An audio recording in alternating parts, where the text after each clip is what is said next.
ça ne sert à rien de pousser uniquement les femmes dans la sphère professionnelle sans permettre aux hommes de prendre leur part dans cette sphère domestique qui reste invisible.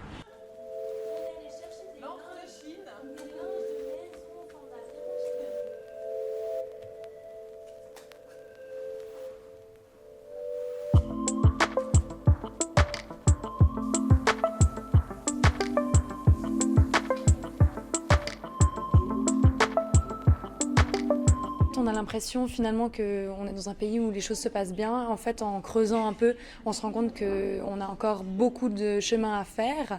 Donc typiquement, on a un congé paternité d'1 jour au bon vouloir de l'employeur, ce qui est du coup la même durée que ce qu'on donne pour un déménagement.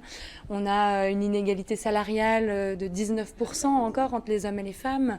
On a encore des institutions qui ne sont pas formées pour répondre aux problèmes de harcèlement, d'agression sexuelle. Typiquement, on demande encore beaucoup aux jeunes femmes aux femmes tout court qui vont déposer plainte à la police si elles avaient bu ce soir-là, comment est-ce qu'elles étaient habillées. On est très en retard sur justement le fait de permettre aux femmes de réellement exercer leur métier, que ce soit par les horaires scolaires, que ce soit par l'absence et le prix extrêmement élevé des crèches, par l'absence de congé parental.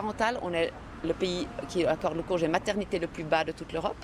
On n'a pas de congé parental du tout en Suisse. On n'a juste pas permis la réalisation dans les faits de cette égalité du côté professionnel. Mais j'aimerais aussi rappeler que justement ça ne sert à rien de pousser uniquement les femmes dans la sphère professionnelle sans permettre aux hommes de prendre leur part dans cette sphère domestique qui reste invisible justement aujourd'hui.